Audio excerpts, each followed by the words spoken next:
যদি অন্যায়কে নীরবে হজম করি তাহলে আমিও অন্যায়কারীর মদতদাতা হয়ে গেলাম। এমনকি আমাদের দলের কেউ যদি কোনো জায়গায় এই সমস্ত অন্যায় অপরাধ করে, আমরা বলবো এদেরকে ধরে দিবেন, ছাড় দিবেন না, আমাদেরকেও খবর দিবেন, প্রশাসনকেও খবর দিবেন।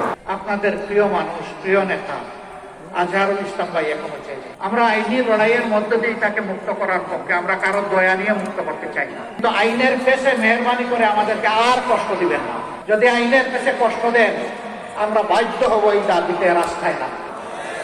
যদি মিনিমাম ন্যায় বিচার আমরা পাই, ইনশাআল্লাহ ইজ্জতের সাথে তিনি মুক্ত হয়ে আমাদের বুকে ফিরে আসবেন, রংপুরবাসীর বুকে ফিরে আসবেন। ইনশাআল্লাহ বাংলাদেশের নতুন ইতিহাস রচনা হবে ইনশাআল্লাহ। আমরা বাংলাদেশে প্রত্যেকটা খুনের বিচার চাই, শুধু আমাদের নেতৃবৃন্দ না, আমাদের কর্মীরা, যত মানুষ খুন করা হয়েছে অন্যায়ভাবে সবার বিচার চাই। এই রৌমারীর গোড়াই বাড়িতে যে যুদ্ধটা আপনারা রাতের অন্ধকারে করে শিক্ষা দিয়েছিলেন, সেই শিক্ষার প্রতিশোধ নেওয়া হয়েছিল বিডিআর এর পিলখানায়।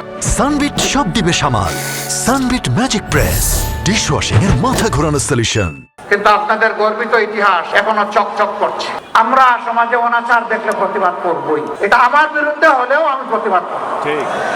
অনাচার যিনি করবেন তার ব্যাপারে আমরা মুখ বন্ধ করে থাকবো না। এই জন্যই আমরা রাজনীতি করি। আমরা ন্যায়ের পক্ষ নিব, অন্যায়ের প্রতিবাদ করব। যদি অন্যায়কে নীরবে হজম করি তাহলে আমিও অন্যায়কারীর মদতদাতা হয়ে গেলাম। আমরা এই অপকর্মের দায় নিতে চাই না। এমনকি আমাদের দলের কেউ যদি কোনো জায়গায় এই সমস্ত অন্যায় অপরাধ করে, আমরা বলবো এদেরকে ধরে দিবেন, ছাড় দিবেন না, আমাদেরকেও খবর দিবেন, প্রশাসনকেও খবর দিবেন। এদের ব্যাপারে আমাদের জিরো টলারেন্স। আপনারা সাক্ষী, আলহামদুলিল্লাহ 5 আগস্ট থেকে শুরু করে আজকে এই জানুয়ারি মাসের 24 তারিখ পর্যন্ত দীর্ঘ 6 মাসের পথ পরিক্রমায় আমাদের লোকেরা ছাতাবাজি করে নাই, দখল বাণিজ্য করে নাই, মামলা বাণিজ্য করে নাই, শত শত নিরীহ মানুষকে মামলায় ঢুকাইয়া তাদের কাছ থেকে টাকা আদায় করে নাই। আল্লাহ যাকে ক্ষমতা দিয়ে সুযোগ দেয়, দেখি আমার বান্দাদের প্রতি তোমরা আল্লাহু ইয়া'মুরুকুম বিল আদলি ওয়াল ইহসান, তোমরা ক্ষমতা পেলে মানুষের উপর ন্যায় বিচার করো কিনা, সৎ আচরণ করো কিনা, মানুষকে মানুষ হিসাবে ভালোবাসো কিনা।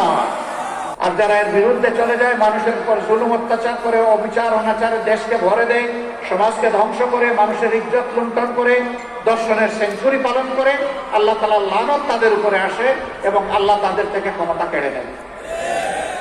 আপনাদের প্রিয় মানুষ, প্রিয় নেতা আজহারুল ইসলাম ভাই এখনো চাইছে, আমরা আইনি লড়াইয়ের মধ্য দিয়ে তাকে মুক্ত করার পক্ষে, আমরা কারো দয়া নিয়ে মুক্ত করতে চাই না। তো আইনের পেশে মেহরবানি করে আমাদেরকে আর কষ্ট দিবেন না।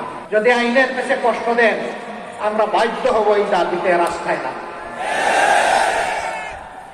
আমরা আদালতকে সম্মান দেখাই আহ্বান জানাবো, মেহরবানি করে এই মজলুম মানুষটিকে অনতি বিলম্বে ন্যায় বিচারের মাধ্যমে আপনারা মুক্ত করে দেন।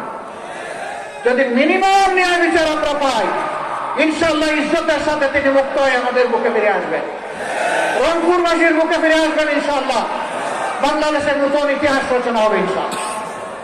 একই জেলায় সব কিছু আছে, আরেক জেলায় কিছুই নাই, এটা কোন ধরনের ইনসাফ?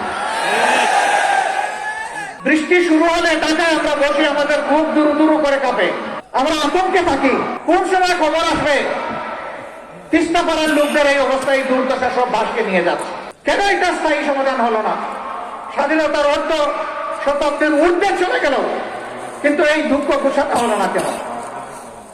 বুটের সময় এসে বাবা ডাকবেন, আর কে পার হয়ে গেলে সালারও মর্যাদা দিবেন না। এই ধরনের দুষ্ট রাজনীতি পরিহার করতে হবে।